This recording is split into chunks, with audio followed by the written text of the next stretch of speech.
Agora, vemos duas revoltas, essas sim, com caráter separatista, ou seja, com o objetivo de separar partes do Brasil, tá, de Portugal.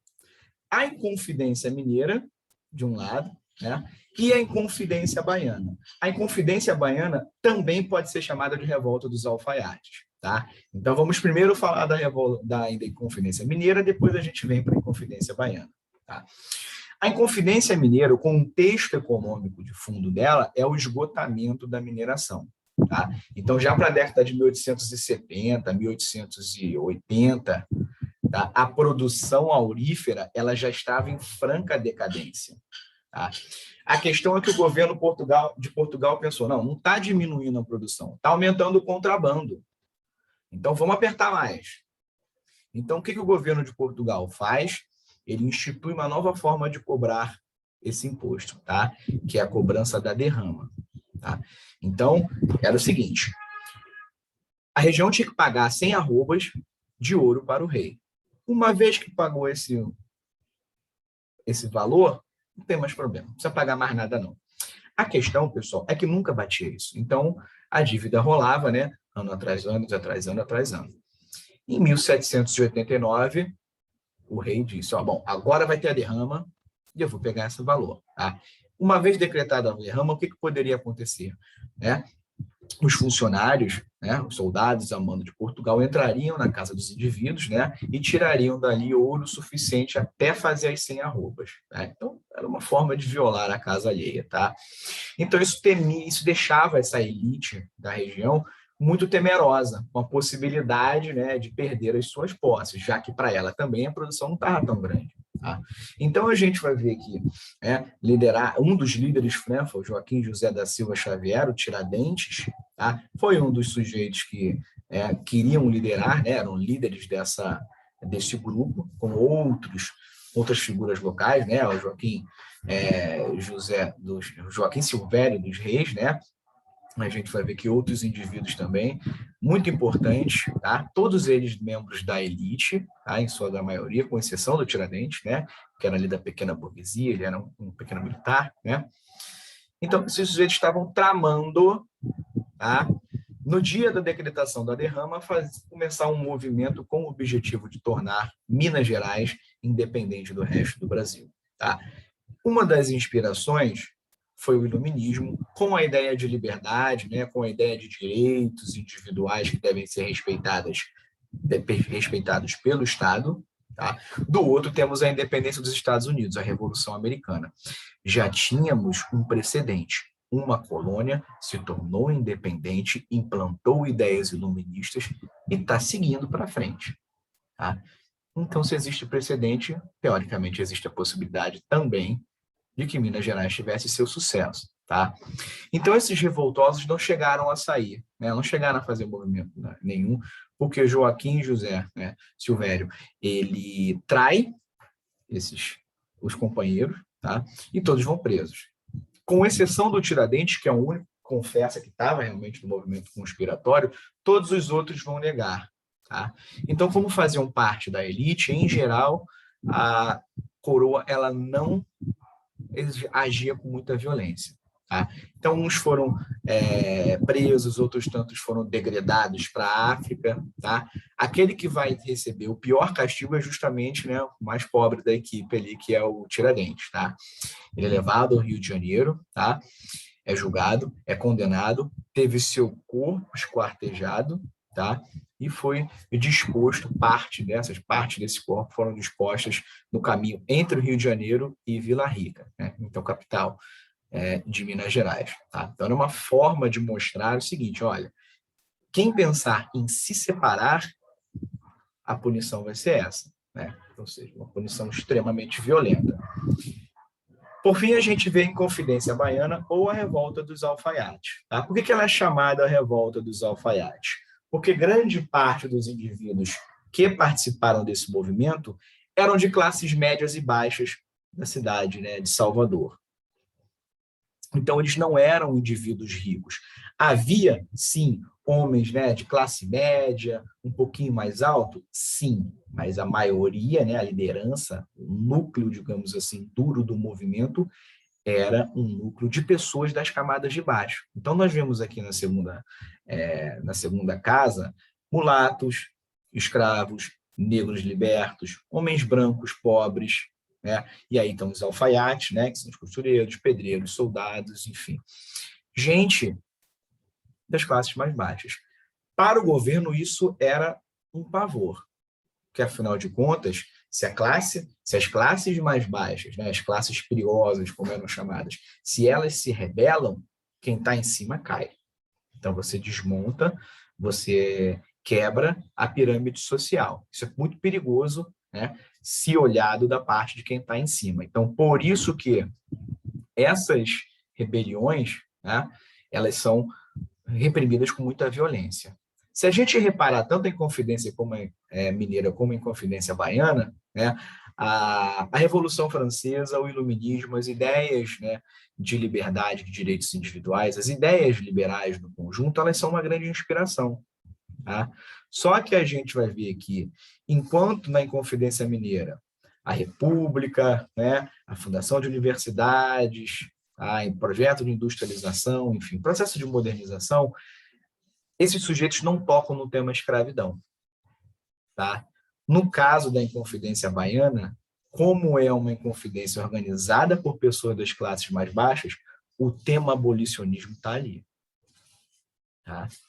Logo ao lado do outro tema, igualdade jurídica, ou seja, igualdade para todos os indivíduos, independentemente da sua cor.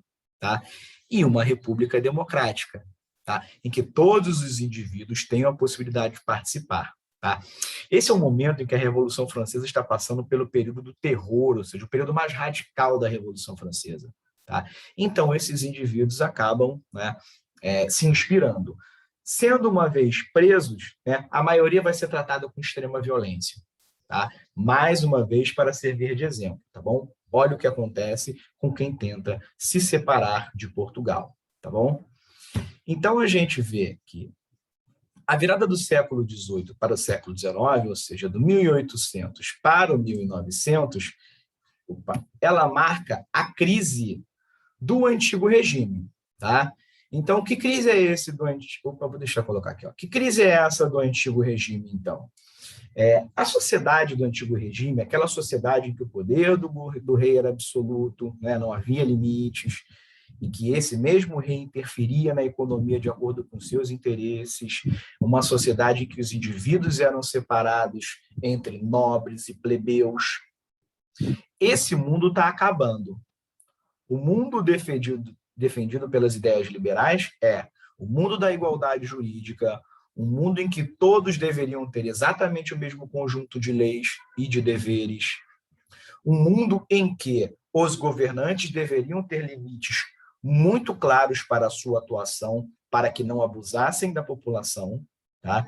Então, nasce aquela ideia de que não é a população que serve ao rei, ou ao governo, ou ao Estado. É o Estado que serve à população. O povo é detentor do poder, não o governante é transitório. Tá? Então, esse Estado deveria existir, de acordo com a lógica liberal, para proteger os direitos individuais, né? Os direitos naturais, como eram ditos nessa época. Vida, liberdade, propriedade.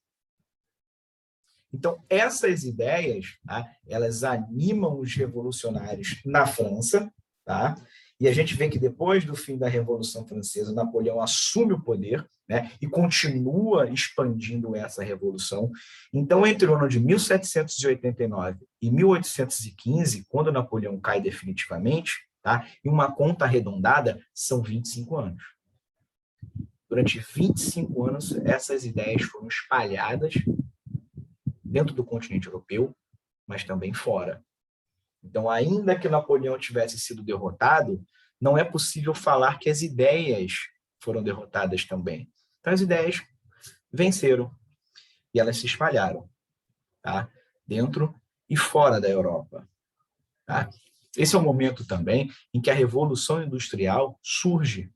E a Revolução Industrial vai ser tão profunda que ela altera o próprio jeito de se organizar das sociedades humanas. Tá? Então, isso vai trazer uma série de novas relações sociais e econômicas e políticas muito mais sofisticadas e dinâmicas. Tá? Então, isso faz com que a realidade que se vive também seja mais sofisticada, seja mais complexa. Né? O mundo se torna mais urbano. Né? Mais pessoas ascendem socialmente, mais pessoas desejam participar do jogo político. Tá? Nesse mesmo século XIX, a gente vê a ascensão, por exemplo, do movimento operário, das ideias socialistas, das ideias anarquistas, né? Ainda do predomínio das ideias liberais. Então, todo esse conjunto de choques, né, entre o mundo velho e o mundo novo está acontecendo na Europa. Tá? E ele acaba, obviamente, essas ideias acabam respingando na América. Tá? Não só no Brasil, mas nos nossos vizinhos da América Espanhola também. Então, quando Napoleão Bonaparte chega ao poder, né, na sua tentativa de derrotar a Inglaterra, tá, então ele declara o chamado bloqueio continental. Então, basicamente, nenhum país europeu poderia fazer comércio com a Inglaterra. Caso contrário, Napoleão invadiria. A questão é que Portugal era um satélite da Inglaterra. Então, Portugal ficou pressionada. Ou continua com a amizade e a dependência da Inglaterra e a proteção da Inglaterra, ou se submete à autoridade de Napoleão. Tá? Os reis da Espanha demoraram demais para decidir. Napoleão invadiu a Espanha, colocou o irmão dele como rei. Tá? E quando Napoleão ficou sabendo que o rei de Portugal estava tramando algo com o primeiro-ministro da Inglaterra, invadiu também Portugal. Porém, os reis de Portugal conseguiram fugir para o Brasil. Tá? Então, no final ali de 1807, tá, a família real portuguesa, acompanhada por aproximadamente 15 mil nobres, né, tá, quem trabalha aí com o número entre 10 e 15, vieram para o Brasil. Tá? Então, eles fogem das tropas napoleônicas, tá? Já haviam planos, né, de se mudar para o Brasil. O Brasil era disparada a colônia mais próspera de Portugal, tá? Então era interessante que esses sujeitos viessem para cá. E assim vieram. Tá? Tradicionalmente, a gente afirma que a chegada da família real portuguesa no Brasil marca o início do nosso processo de independência, tá bom? Então, a família real portuguesa sai ali no finalzinho de 1807 e chega em 1808 no Brasil, tá? E aí começa todo um conjunto de mudanças da própria realidade brasileira, né? Que a gente vai ver um pouquinho mais adiante.